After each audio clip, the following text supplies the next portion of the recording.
Exercice de nomenclature en chimie organique, inspiré du bac Liban 2021. Partie 1. Synthèse d'un ester au laboratoire. L'ester noté E, dont la formule semi-développée est représentée ci-après, permet d'obtenir un arôme de fruits rouges qui peut servir pour intensifier le goût d'une bière. Cet ester peut être synthétisé au laboratoire à partir d'un acide carboxylique et d'un alcool. La réaction modélisant cette synthèse est appelée réaction d'estérification. L'équation de la réaction d'estérification, écrite dans le cas général avec R et R', chaîne carbonée, est la suivante. Un acide carboxylique réagit avec un alcool pour donner un ester et de l'eau. Voici l'extrait d'une table de spectroscopie infrarouge. Nommer l'ester grand E et représenter sa formule topologique. Alors, commençons par identifier le groupe caractéristique qui est COO, c'est le groupe ester. C'est lui qui va donner la terminaison OAT. Le préfixe sera donné par la chaîne carbonée reliée au groupe ester par l'atome de carbone. Cette chaîne carbonée est linéaire et contient 6 atomes de carbone. Il s'agit donc de l'hexane.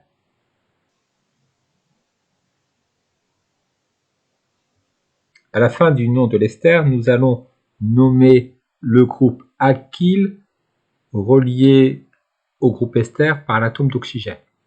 Il contient 2 atomes de carbone, il s'agit du groupe éthyle. L'ester se nomme donc hexanoate d'éthyle.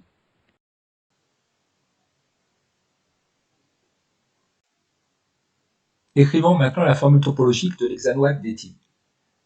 Commençons par représenter la chaîne carbonée entourée en bleu. Dans une formule topologique, les atomes de carbone ne sont pas représentés, les atomes d'hydrogène reliés aux atomes de carbone ne sont pas non plus représentés.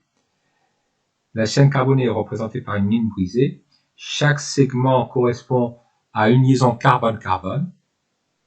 Donc ici, comme il y a 6 atomes de carbone et donc 5 liaisons carbone-carbone, je vais représenter 5 segments sous forme de ligne brisée.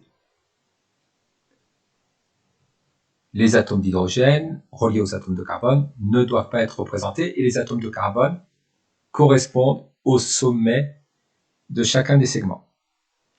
Arrivé au 6e atome de carbone, je vais représenter la liaison carbone-oxygène par un segment et je dois représenter sur la formule topologique l'atome d'oxygène. Puis, je vais représenter 2 liaisons par 2 segments au sommet desquels je ne note rien puisqu'il s'agit d'atomes de carbone. Enfin, sur le 6e atome de carbone de la chaîne correspondant à l'hexane, je vais représenter la double liaison carbone-oxygène par 2 segments parallèles au sommet duquel je représente l'atome d'oxygène. Voici donc en bleu la formule topologique de l'ester. Au sommet d'un segment, s'il n'y a rien d'écrit, c'est qu'il s'agit d'un atome de carbone. Les atomes d'hydrogène reliés aux atomes de carbone ne sont pas représentés. On les dénombre grâce à la valence de l'atome de carbone qui est de 4. Chaque atome de carbone doit former 4 liaisons covalentes. Les autres atomes tels que l'oxygène doivent, eux, être représentés. Écrire les formules semi-développées de l'acide carboxylique A et de l'alcool B intervenant dans la synthèse de l'ester E et nommer chacun d'eux.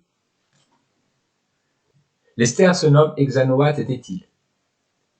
La partie gauche de l'ester provient de l'acide carboxylique ayant servi à synthétiser l'ester. Il s'agit donc de l'acide hexanoïque, dont la formule est la suivante.